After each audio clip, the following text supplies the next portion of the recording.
Unacceptable. That's what the EPD called Macon landfill after a recent inspection.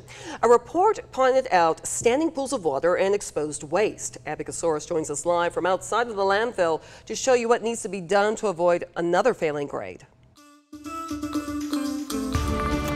Lori, this landfill has been closed for about 2 hours now, but earlier today I met interim solid waste director Pat Rains right here to go over some of those code violations. She says she was aware of them even before the inspection.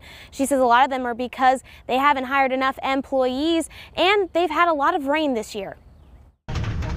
Pulling up to the Macon landfill, the first thing that catches your eye, this big mound.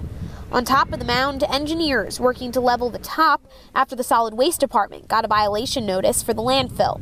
They received this notification from the Environmental Protection Division on Friday, and they have 30 days from that date to fix the violations. Violations like exposed trash, standing water ponds, and using a spray epoxy to cover the trash instead of dirt, which is against daily cover guidelines. We go by that every day, but according to the inspector, it was not covered sufficiently. Pat Rains, interim solid waste director, says they didn't expect to have to change their covering method to dirt instead of the epoxy shell.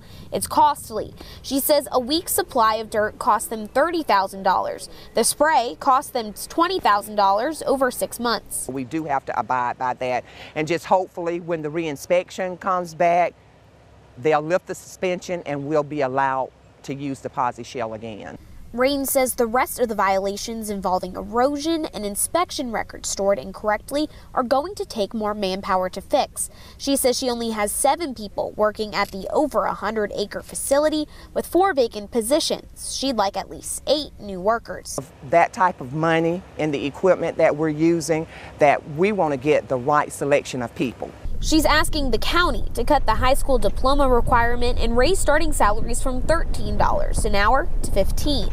She's hoping that would give the solid waste department more manpower to handle problems that pop up. Rains says that they now have less than 30 days to respond to that letter from the EPD, and once they do, they will send out an inspector to check the landfill again. At that point, they need to score over that 80 in order to avoid any fines. Live in Macon, Abby 13 WMAZ News. Thank you, Abby. The last time the landfill received a failing score of 75, that was back in April of 2016. The county received an $8,000 fine in 2017. They say that's their only fine in the last 5 years. The landfill in its current location is expected to close by 2023. Rain says they're looking to find a new location.